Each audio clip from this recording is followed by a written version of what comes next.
Selamat datang di pembelajaran online. Assalamualaikum warahmatullahi wabarakatuh.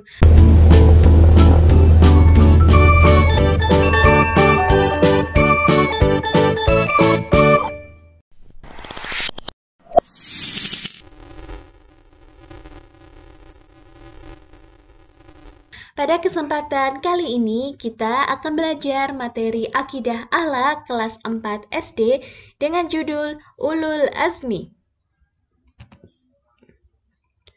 Ulul Azmi adalah nabi dan rasul yang memiliki kemauan yang kuat dan teguh. Setiap nabi dan rasul diutus kepada suatu kaum. Mereka menghadapi halangan dan rintangan yang berat dari kaumnya tersebut. Nabi dan Rasul yang paling sabar dan kuat menghadapi cobaan disebut Nabi dan Rasul Ulul Azmi. Jadi, yang dimaksud Ulul Azmi itu adalah Nabi dan Rasul yang memiliki kemauan yang kuat dan teguh. Karena pada masanya tersebut mengalami berbagai cobaan yang berat, itu dari kaumnya. Para Nabi dan Rasul itu berdakwah untuk mengajak kaumnya menyembah Allah Subhanahu wa Ta'ala. Akan tetapi banyak sekali kaumnya yang menolak dan menghadapi berbagai cobaan dalam dakwah Nabi dan Rasul tersebut. Yang termasuk Nabi dan Rasul Ulul Azmi: 1. Nabi Ibrahim alaihi salam, 2. Nabi Nuh alaihi salam, 3. Nabi Musa alaihi salam, 4. Nabi Isa alaihi salam, 5. Nabi Muhammad Sallallahu Alaihi Wasallam. Mereka adalah nabi dan rasul yang gigih dalam berdakwah. Dakwah mereka selalu mendapatkan rintangan dan tantangan yang sangat berat. Mereka dan umatnya banyak menanggung penderitaan karena menyembah Allah Subhanahu wa Ta'ala. Pada kesempatan ini nanti kita akan belajar Nabi Ibrahim alaihi salam dan Nabi Nuh alaihi salam. Untuk Nabi Musa, Nabi Isa, dan Nabi Muhammad kita akan belajar pada video berikutnya. Yang pertama, Nabi Nuh. Nabi Nuh termasuk Ulul Azmi. Nabi Nuh itu diutus Allah untuk memberikan peringatan agar kaumnya menyembah Allah Subhanahu wa Ta'ala. Nabi Nuh berdakwah selama 910 tahun. Bisa dibayangkan, selama 910 tahun Nabi Nuh terus berdakwah mengajak umatnya untuk menyembah Allah Subhanahu wa Ta'ala. Di dalam dakwahnya Nabi Nuh itu banyak sekali ditentang. Akan tetapi Nabi Nuh tetap gigih, tetap kuat. Meskipun kaumnya sedikit yang beriman kepada Allah, banyak kaum Nabi Nuh alaihissalam yang membencinya. Kaum Nabi Nuh selalu mengolok-ngolok, kadang menantang Nabi Nuh untuk mendatangkan azab dan siksaan kepada mereka. Mereka ingin membuktikan kebenaran, kenabian, dan perkataan Nabi Nuh alaihissalam tersebut. Nabi Nuh merasa sedih atas keingkaran kaumnya. Namun, hal tersebut tidak membuat Nabi Nuh menyerah untuk berdakwah. Nabi Nuh dengan sabar dan lapang dada terus mengajak kaumnya untuk menyembah Allah Subhanahu wa Ta'ala. Karena umat Nabi Nuh tidak kunjung berubah, Allah Subhanahu wa Ta'ala menyuruh Nabi Nuh alaihi salam untuk membuat perahu. Allah akan menenggelamkan kaum yang durhaka itu. Ketika membuat kapal, Nabi Nuh dan kaum pengikutnya terus diolok-olok.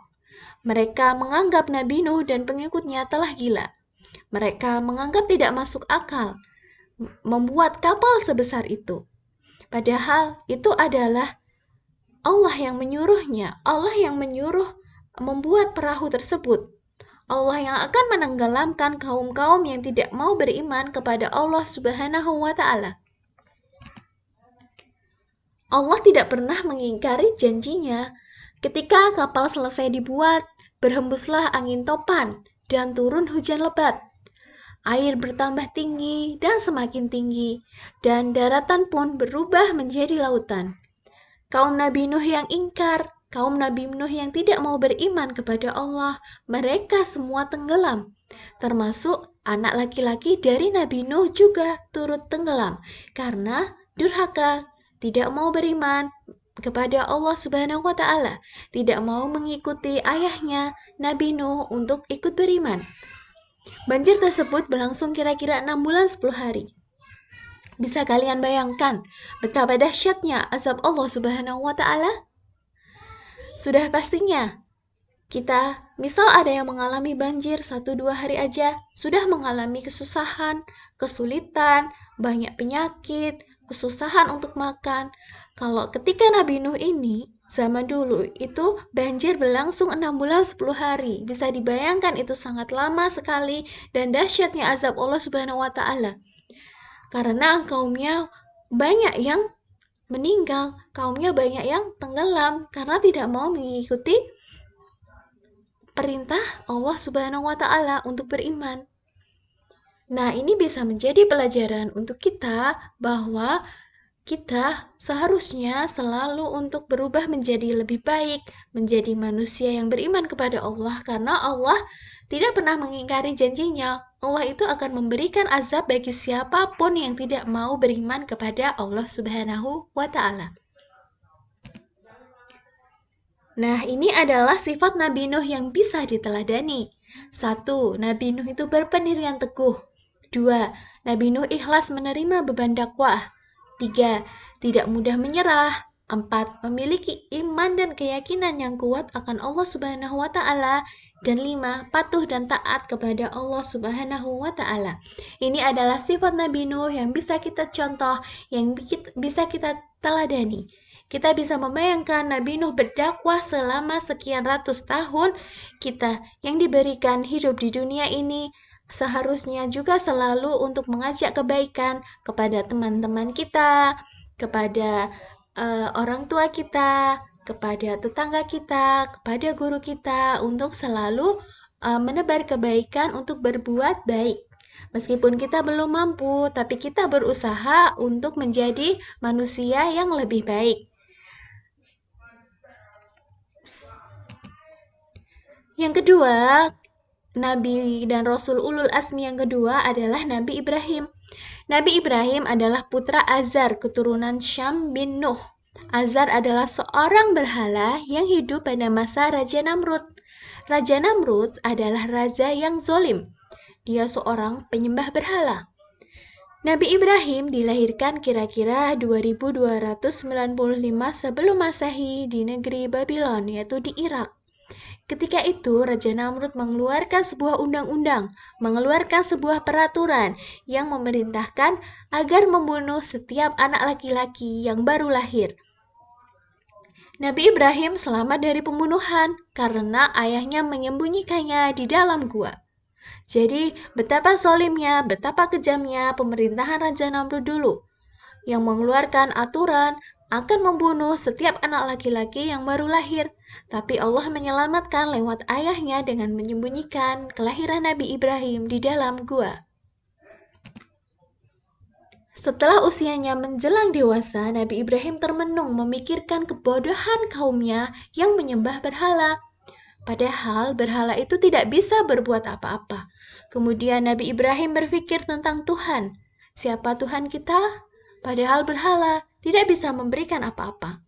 Setelah itu, ia mengamati bintang, bulan, matahari. Ternyata semuanya tidak kekal. Lalu, siapakah Tuhan kita sebenarnya? Karena kalau matahari munculnya ketika siang, bintang bulan ketika malam, jadi tidak kekal, selalu berubah. Jadi, dia selalu berpikir, siapakah Tuhan ini? Lalu Ibrahim menyatakan, ia hanya akan menghadapkan dirinya kepada Tuhan yang telah menjadikan langit dan buminya dan sekali-kali tidak akan mempersekutukannya.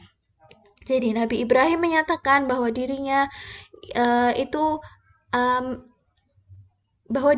akan meyakini Tuhannya itu adalah Tuhan yang menciptakan bintang, bulan, matahari, langit dan buminya itu. Jadi Nabi Ibrahim juga tidak berpikir untuk sekali-kali tidak akan mempersekutukannya, tidak akan menduakan Tuhan. Jadi dia yakin bahwa Tuhan yang menciptakan segala langit dan bumi ini, bukan berhala, bukan bintang, bulan maupun matahari yang tidak kekal. Suatu hari, Nabi Ibrahim diam-diam menghancurkan berhala yang ada di tempat pemujaan Raja Namrud. Nabi Ibrahim menghancurkan berhala itu dengan kapaknya. Ia hanya menyisakan satu berhala yang paling besar. Nah, di leher berhala itulah Nabi Ibrahim mengalungkan kapaknya. Ketika mengetahui berhala-berhalanya hancur, Raja Namrud sangat marah. Ia langsung menuduh Ibrahim yang melakukannya. Nabi Ibrahim pun dihukum. Ia dibakar hidup-hidup. Namun, Nabi Ibrahim tidak terbakar. Allah menyelamatkan Nabi Ibrahim sebagai bukti kekuasaannya. Sebagaimana Allah berfirman dalam surat Al-Anbiya ayat 69 yang artinya, kami Allah berfirman, wahai api, jadikanlah kau dingin dan penyelamat bagi Ibrahim. Jadi, api tersebut dingin dan Nabi Ibrahim tidak terbakar. Dan Allah membuktikan bahwa Allah benar-benar Tuhan yang patut untuk disembah dan harus beriman kepada Allah Subhanahu wa Ta'ala. Perilaku Nabi Ibrahim yang patut kita teladani: 1. Gigih dalam berusaha. 2. Menyampaikan kebenaran. 3. Rela berkorban dalam agama Allah. Dalam membela agama Allah.